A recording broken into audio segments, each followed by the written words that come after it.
अ, नमस्कार मित्रों, ये वीडियो इस टॉपिक पर है कि देश को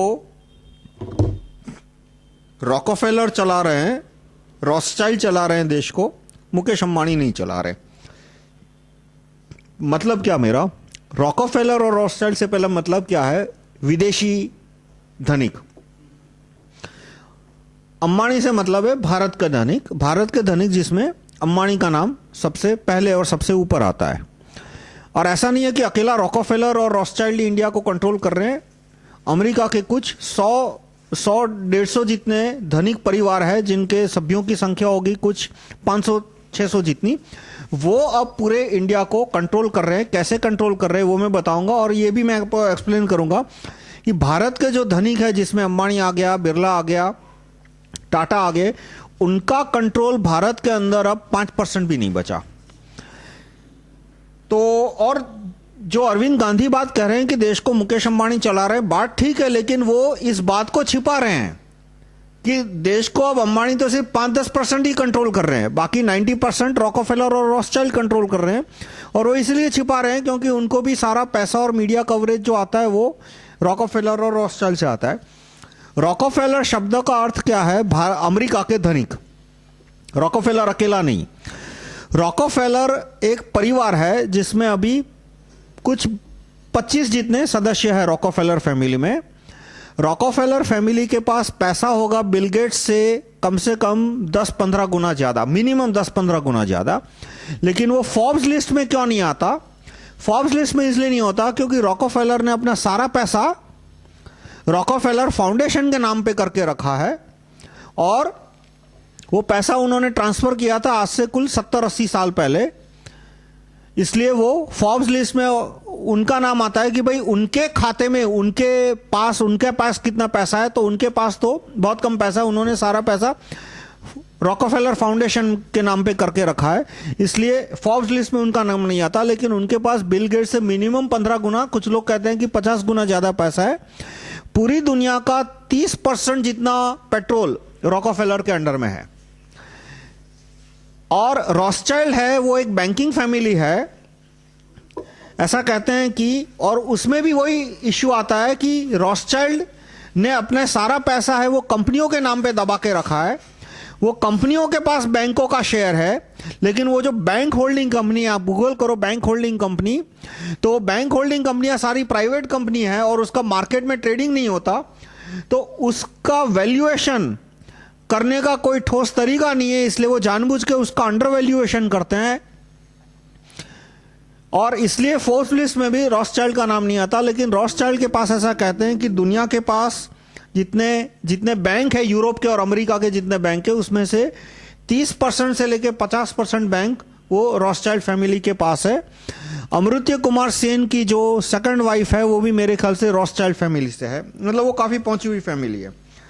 तो अब ये मैं आपको कुछ एग्जांपल दूंगा ये साबित करने के लिए कि भारत में अब रॉकफेलर और रॉथस्चाइल्ड का बोलबाला है, भले उनका नाम फ्रंट में नहीं आता, और असली पावर भी वही है कि कंट्रोल करो लेकिन नाम फ्रंट में ना आए।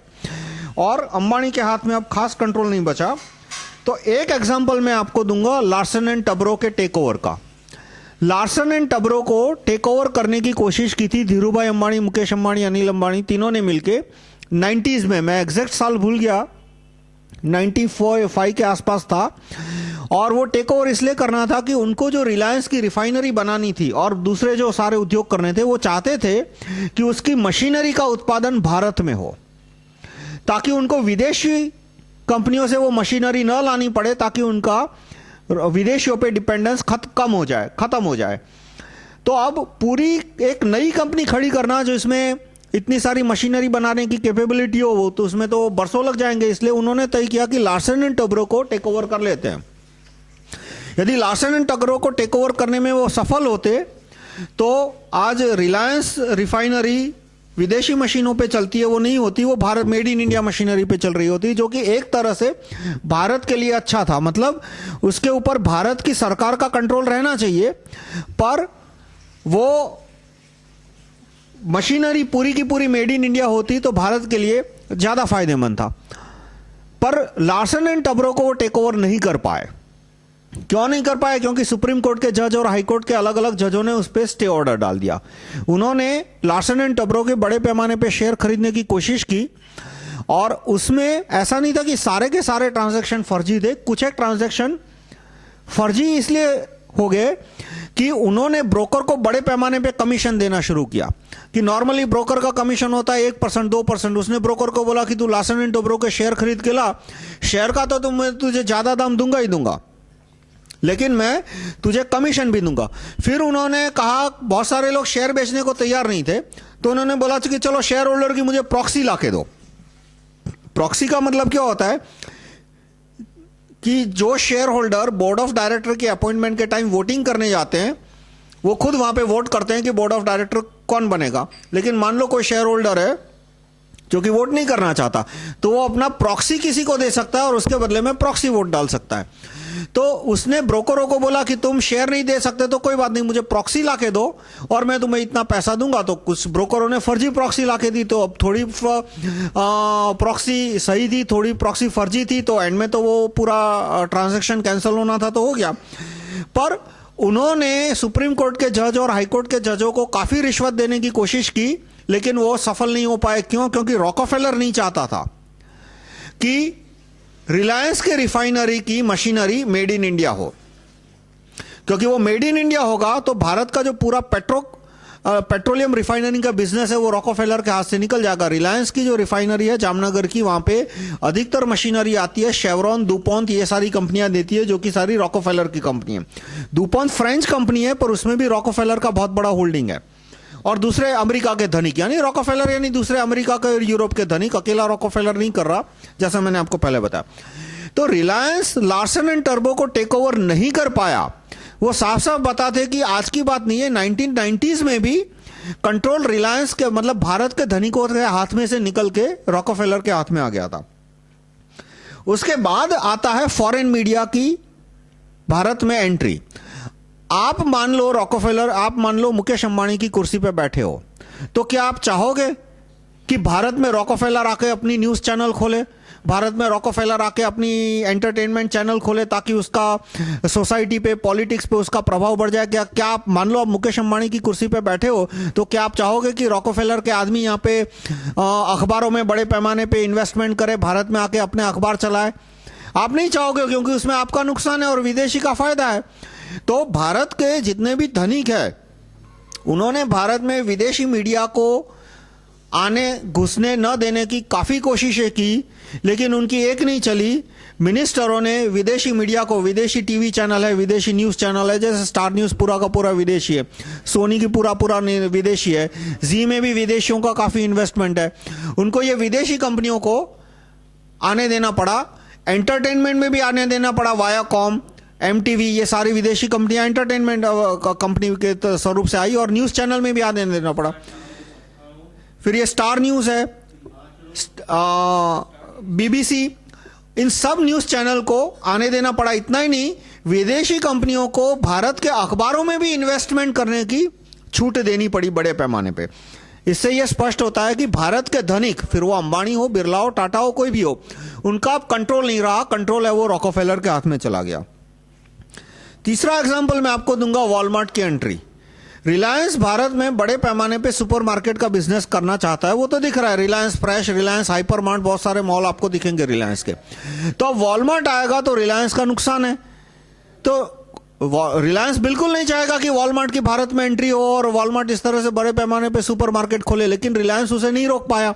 वॉलमार्ट आ गया, उसने जो भी मिनिस्टरों को पैसा देना था, एमपी ने बिगिनिंग में उसका अपोज किया, ममता बनर्जी ने अपोज किया, लालू यादव ने अपोज किया, मुलायम यादव ने अपोज किया, लेकिन एंड में क्या हुआ, कांग्रेस ने तो बिगिनिंग से ही सपोर्ट किया था, और जब वोट कम पड़े तो मुलायम यादव बिक गया, उसने एंड में एफडीआई को सपोर्ट दे दिया। आप देख सकते हो लोकसभा राज्यसभा दोनों में मुलायम सिंह ने आखिर तक विरोध किया था, जब वोटिंग हुई तो उसने एफडीआई को सपोर्ट कर दिया। तो इससे स्पष्ट साबित होता है कि इसमें भी वॉलमार्ट की जीत हुई, रिलायंस की हार हुई और भारत में एफडीआई आ गई। तीसरा एग्जाम्पल मैं दूंगा केन्स इंडिया का। केन्स इंडिया करके एक पेट्रोल एक्सप्लोरेशन और एक्सट्रैक्शन कंपनी है, मतलब जमीन में से पेट्रोल निकालने का काम करती है। वो रिफाइनिंग का काम नहीं करती, वो जमीन में से पेट्रोल निकालने का काम करती है। तो और एक्सप्लोरेशन का कि यानी यहां पे ढूंढना कि भाई कहां कितना पेट्रोल है। तो रिलायंस क्यों चाहेगा कि कोई विदेशी कंपनी आके भारत में इस तरह से बड़े पैमाने पे पेट्रोल निकालने का काम शुरू करे? उसका तो धंधा कम हो गया, उसका तो ये पोटेंशियल बिजनेस अपॉर्चुनिटी है वो कम हो गई। लेकिन केन्स इंडिया आज की तारीख में भारत में है, और मेरे ख्याल से राजस्थान में, आप गूगल करना, बड़े पैमाने पे वो ऑयल एक्सप्लोरेशन और ऑयल माइनिंग करने का प्रोजेक्ट हाथ में ले रही है। और फाइनली मैं एग्जांपल दूंगा कि जब अरविंद गांधी ने रिलायंस के खिलाफ बोला, और वो जो बोला वो ठीक बोला, पर उन्होंने आधी बात ही बोली। आप देखो, उन्होंने रिलायंस के खिलाफ उन्होंने कहा कि रिलायंस ने जयपाल रेड्डी की ट्रांसफर कराई। कैसे कराई? उन्होंने ये नहीं कहा कि उस रिलायंस ने मनमोहन सिंह को पैसा दिया, या तो सोनिया गांधी को, सुरपंखा गांधी को पैसा दिया, मनमोहन सिंह को पैसा, दो में से एक को तो पैसा देना ही होगा ना भाई, फोकट में क्या ट्रांसफर करेंगे। उन्होंने कहा कि दबाव डाला। भाई दबाव कैसे डाला? क्या मुकेश भाई बंदूक लेके गए थे उसके घर पे, कि कनपट्टी पे बंदूक रखी थी कि ट्रांसफर ऑर्डर पे साइन करवाना, अभी घोड़ा दबाता हूं? तो दबाव, कोई उद्योगपति प्रधानमंत्री को रिश्वत दे सकता है, दबाव नहीं डाल सकता। ये उन्होंने क्यों आधा झूठ बोला? देखो, वो किसको बचाना चाहते हैं? वो मनमोहन सिंह को बचाना चाहते हैं, क्योंकि मनमोहन सिंह रॉकफेलर का आदमी है। सोनिया गांधी वेटिकन की और रॉकफेलर है। तो ये नहीं कहा कि मुकेश भाई ने इनको रिश्वत दी, उन्होंने कहा कि मुकेश भाई ने जयपाल रेड्डी की ट्रांसफर करे, क्योंकि जयपाल रेड्डी है वो रॉकफेलर यानी केन्स इंडिया और ये विदेशी कंपनियों के फेवर में डिसीजन ले रहा था। तो जाहिर है मुकेश अंबानी ने उसकी ट्रांसफर कराने के लिए अलग अलग मंत्रियों को पैसा दिया, सांसदों को पैसा दिया, और सांसदों ने मनमोहन सिंह को बोला कि इसकी ट्रांसफर करो वरना हम आपका सपोर्ट वापस खींच लेंगे, जो दूसरे पार्टियों का ट्रांसफर है। इसलिए मनमोहन सिंह को उनकी ट्रांसफर करनी पड़ी। मतलब मनमोहन सिंह को पैसा नहीं दिया था मुकेश भाई ने पैसा दिया था सांसदों को। मनमोहन सिंह तो पैसा सिर्फ विदेशी कंपनियों से ही लेते हैं। पर इस तरह से उनकी ट्रांसफर ली तो तुरंत अरविंद गांधी हरकत में आ गए। तो लेकिन उन्होंने कहीं यह नहीं बताया कि भारत को अब रॉथस्चाइल्ड और रॉकफेलर कंट्रोल कर रहे हैं। उन्होंने सिर्फ इतना ही कहा कि भारत को अंबानी कंट्रोल कर रहे हैं, जो बात उनकी ठीक नहीं है। अंबानी का जो कंट्रोल है वो गलत है और वो कम होना चाहिए, और इसलिए तो ये right to recall PM, right to recall petroleum minister की, यदि भारत के नागरिकों के पास right to recall petroleum minister होता तो जयपाल रेड्डी जैसे भ्रष्ट या मुरली देवरा जैसे भ्रष्ट को निकाल के किसी अच्छे आदमी को रख देते, और जो किसी प्राइवेट कंपनी का, विदेशी हो या देशी, उसकी और पक्षपात नहीं करता और भारत के नागरिकों को पेट्रोल की रॉयल्टी पहुंचाता है। लेकिन उन्होंने सिर्फ इतना ही कहा कि मुकेश अंबानी क्रिमिनल यानी मुकेश अंबानी गलत आदमी है, ये कहा। उन्होंने रॉकफेलर और रॉथस्चाइल्ड को एक्सपोज करने की कोशिश नहीं की। उन्होंने ये भी नहीं कहा कि मुकेश अंबानी ने कांग्रेस के या दूसरे सांसदों को रिश्वत दी थी और वो रिश्वत की वजह से जयपाल रेड्डी की ट्रांसफर कर। उन्होंने जानबूझ के गलत पिक्चर खड़ा किया कि मुकेश अंबानी ने दबाव डाला था, जैसे कि मान लो उन्होंने कनपट्टी पे बंदूक रखी हो। अब अंत में आता है, मैं आपको साबित करूंगा कि किस तरह से मुकेश भाई कमजोर आदमी है, कि उन्हें अखबार को नोटिस भेजनी पड़ी। यदि आदमी में ताकत है तो वो सीधा फोन करके ही धमकाएगा, वो नोटिस भेजेगा ही नहीं। भाई कानून की नोटिस किसे भेजनी पड़ती है? जो थोड़ा कमजोर आदमी हो। जो शक्तिशाली आदमी है वो तो फोन करता है, या तो फोन नहीं, उसको अपनी ऑफिस में बुला के धमकाएगा। फोन भी नहीं करेगा, उसको ऑफिस में बुलाने को कहेगा, ऑफिस में बुला के उसको धमकाएगा, और उसकी धमकी पे न्यूज चैनलों को कवरेज बंद करना पड़ता। पर क्यों लीगल नोटिस भेजनी पड़ी? क्योंकि ये जितने चैनल है, स्टार वगैरह, ये अधिकतर न्यूज चैनल वो विदेशियों के कंट्रोल में है। इसलिए उसने, हो सकता है कि पर्सनली बात करने की कोशिश की हो तो उनकी बात नहीं मानी होगी, इसलिए उसको कायदे से नोटिस भेजनी पड़ेगी बड़ी। तो ये 5 चीजें मैं आपको एक्सप्लेन करूंगा कि एक तो एलएनटी को अंबानी टेक ओवर नहीं कर पाए। क्यों नहीं कर पाए? क्योंकि जो विदेशी कंपनियां थी वो नहीं चाहती थी कि रिफाइनरी सारी रिफाइनरी की जो मशीनरी है वो भारत की कंपनियां बनाए। और दूसरा मैंने बताया कि फॉरेन मीडिया का भारत में आना, फॉरेन मीडिया का भारत में आना भी इस बात का ये स्पष्ट करता है कि भारत के धनिकों का अब कंट्रोल नहीं बचा, और वॉलमार्ट जो आ गई वो भी ये स्पष्ट करता है कि इसमें अंबानी का नुकसान है, विदेशी कंपनियों का फायदा है, और वो कंपनियां अब भारत में आ रही है। तो मैं आप लोगों से रिक्वेस्ट करूंगा कि आप अरविंद गांधी और उनके आदमियों को कहिए कि वो एक वीडियो बनाए जिसमें अरविंद भाई विदेशी कंपनियां रॉथस्चाइल्ड, रॉकफेलर वगैरह किस तरह से भारत को कंट्रोल करती है वो बताए, और उसमें यह भी बताए कि जो भारत के एनजीओ है जैसे कबीर फाउंडेशन और बहुत सारे, उनको भी रॉकफेलर से खूब पैसा आता है। फोर्ड फाउंडेशन है वो रॉकफेलर का चचेरा भाई हुआ, वो अमेरिका के धनिक है, वो एक मिलके लूटते हैं जहां भी जाते हैं। तो ऐसा नहीं है कि रॉकफेलर अकेला जाता है, रॉकफेलर भी जाएगा, फोर्ड भी जाएगा, सब एक मिलके लूट करते हैं। और विदेशी है वो एनजीओ को भी कंट्रोल करते हैं, जैसे फोर्ड फाउंडेशन है वो भारत के एनजीओ को कंट्रोल करता है, और इसके द्वारा वो भारत के कार्यकर्ता जो है, कार्यकर्ता नेता जैसे अरविंद गांधी वगैरह, उनको कंट्रोल करता है। तो इससे मेरे ख्याल से आपको स्पष्ट होना चाहिए कि भारत में अब कंट्रोल अंबानी का न के बराबर बचा है, 5-10% ही होगा, अधिकतर कंट्रोल अब रॉकफेलर और रॉथस्चाइल्ड का हो गया है। धन्यवाद।